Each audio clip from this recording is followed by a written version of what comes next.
आज ही Doubtnut app download करें। Doubtnut पर होगा अब आपके सभी मैथ्स, केमिस्ट्री, फिजिक्स और बायोलॉजी डाउट्स का सफाया। बस अपने क्वेश्चन की फोटो खींचो, उसे क्रॉप करो और तुरंत वीडियो सोल्यूशन पाओ। Download now. Question butyric acid जो है वो कंटेन करता है कार्बन, हाइड्रोजन एंड ऑक्सीजन को, राइट। एक 4.24 मिलीग्राम सैंपल जो है ब्यूटारिक एसिड का, जब हमने उसको कम्प्लीटली बर्न किया सो वो आपको 8.45 मिलीग्राम CO2 देता है एंड 3.46 मिलीग्राम ऑफ वाटर देता है आपका, राइट। क्लियर। आपसे बोला गया कि आपको मॉलिक्यूलर मास जो है ब्यूटारिक एसिड का डिटरमिन करना है। सॉरी, मॉलिक्यूलर मास आपको ऑलरेडी गिवन है 88 एटॉमिक मास यूनिट, उसका मॉलिक्यूलर फॉर्मूला आपको निकालना है, राइट। सो देखो, अगर मेरे को क्या है उसका मॉलिक्यूलर फॉर्मूला निकालना है तो मुझे कार्बन, हाइड्रोजन और ऑक्सीजन का कितना परसेंटेज है वो मुझे देखना होगा, फाइन। बट मुझे बोला गया कि सिंपल से आपको इतना CO2 और इतना वाटर निकल रहा है, तो इससे हम क्या देख सकते हैं कि देखो, आपको पता है कि 1 मोल अगर मैं CO2 का लेती हूँ तो उसमें मेरे पास 44 ग्राम्स होते हैं, राइट। सो मतलब 44 ग्राम ऑफ CO2 अगर मैं ले रही हूँ तो उसमें एक एटम कार्बन का, मतलब 12 ग्राम आपके पास क्या है, कार्बन है, राइट।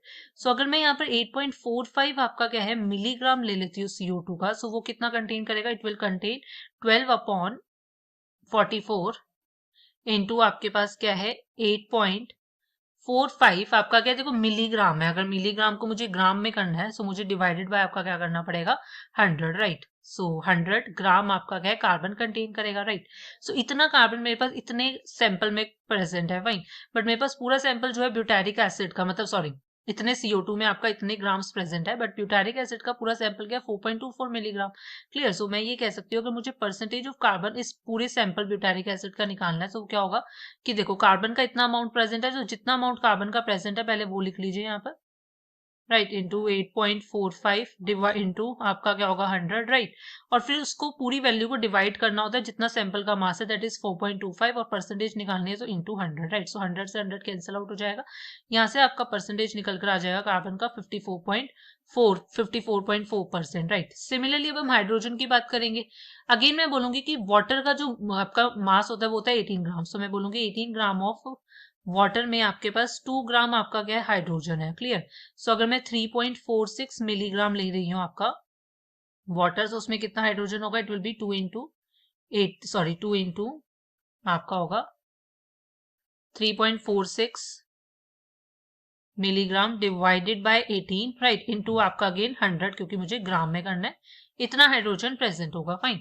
अगेन मुझे पूरे सैंपल में बताना है कि कितना परसेंटेज हाइड्रोजन होगा, तो वो क्या हो जाएगा, इट विल बी 2 इंटू 3.46, जितने ग्राम आपका हाइड्रोजन है डिवाइडेड बाय जितना टोटल मास है सैंपल का, दैट इज 4.25 इंटू 100 कर दो परसेंटेज के लिए, राइट। सो ये मेरे पास निकल कर आ रहा है आपका अराउंड 9.1%, राइट। अब मुझे ऑक्सीजन भी है, सो ऑक्सीजन का हम डायरेक्ट निकाल लेते हैं। देखो परसेंटेज ऑक्सीजन क्या होगा, आप 100 माइनस हाइड्रोजन और कार्बन का माइनस कर दीजिए, दैट इज 54.4 प्लस आपका 9.1, सो ये निकल कर आ रहा है 36.5%, राइट। सो इतना ऑक्सीजन हो गया, क्लियर। अब देखो मुझे अब यहाँ पर इसका क्या है आपका एम्पेरिकल फॉर्मूला निकालना है, सो हम कैसे निकालेंगे, आपको देखना होगा कि कार्बन का 54.4% है, मतलब 54.4 ग्राम है।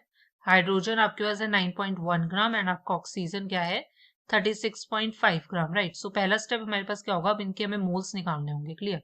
सो हम क्या करते हैं, टेबल बना लेते हैं। यहाँ पर पहले मैं सबके मोलर मास लिख लेती हूँ, राइट। कार्बन का मोलर मास होता है 12, हाइड्रोजन का 1, ऑक्सीजन का होता है 16, राइट। मोल्स अगर मुझे निकालने होते हैं तो क्या करना होता है, जो भी हमारे को वेट गिवन होता है उसको डिवाइड करना होता है उसके मोलर मास से। सो 54.4 डिवाइडेड बाय मैं 12 करती हूँ, सो ये आ रहा है मेरे पास, इसके मोल्स आ रहे हैं 4.5, ये मेरा 9.1 हो जाएगा। और आपका जो नेक्स्ट होगा वो क्या है 36.5 डिवाइडेड बाय 16, दैट इज ये मेरा आ रहा है 2.3, क्लियर। अब मुझे यहाँ पर क्या है आपकी सिंपलेस्ट रेशियो निकालनी होगी, सो उसके लिए जो सबसे छोटी वैल्यू उससे डिवाइड कर देंगे। सो 2.3 सबसे छोटी वैल्यू, सो ये क्या हो जाएगा 4.5 डिवाइडेड बाय 2.3 करा मैंने, ये मेरे पास आ गया 1.95, मतलब अप्रोक्सीमेटली 2, राइट। और 9.1 डिवाइडेड बाय 2.3 करूंगी, सो ये मेरे पास आ रहा है 4, और ये हो जाएगा मेरे पास 1, राइट, क्लियर। ये हो गया मेरे पास। सो यहाँ से मेरे पास जो आपका एम्पेरिकल फॉर्मूला होगा वो आपका क्या निकल कर आ रहा है, वो निकल कर आ रहा है C2H4 और सॉरी C2H4O, राइट। सो ये मेरा फॉर्मूला आ गया, फाइन। एम्पेरिकल फॉर्मूला मास मुझे निकालना होगा क्योंकि मॉलिक्यूलर फॉर्मूला निकालना है। सो ये हो जाएगा कार्बन का देखो 12 होता है, 2 एटम्स के लिए 24, प्लस हाइड्रोजन के 4 एटम्स का 4 प्लस 16, राइट। ये निकल कर आएगा मेरे पास 44, क्लियर। मॉलिक्यूलर फॉर्मूला निकालना है, सो मॉलिक्यूलर फॉर्मूला मास आपको कितना गिवन है, आपको गिवन है 88, फाइन। अब मेरे को यहाँ पर एक एन फैक्टर निकालना होगा, वो होता है कि molecular formula mass divided by empirical formula mass, that is 2, fine. अब मैं आपका मॉलिक्यूलर फॉर्मूला जो होगा वो क्या होगा, ये n की वैल्यू जो है और इंटू कर दीजिए empirical formula, that is 2 into C2H4O, सो ये हो जाएगा आपका C4H8O2, राइट। सो ये फाइनल आंसर है आपका। Thank you. क्लास 6 से 12 से लेके नीट, IIT, जेई मेंस और एडवांस के लेवल तक 10 मिलियन से ज़्यादा स्टूडेंट्स का भरोसा।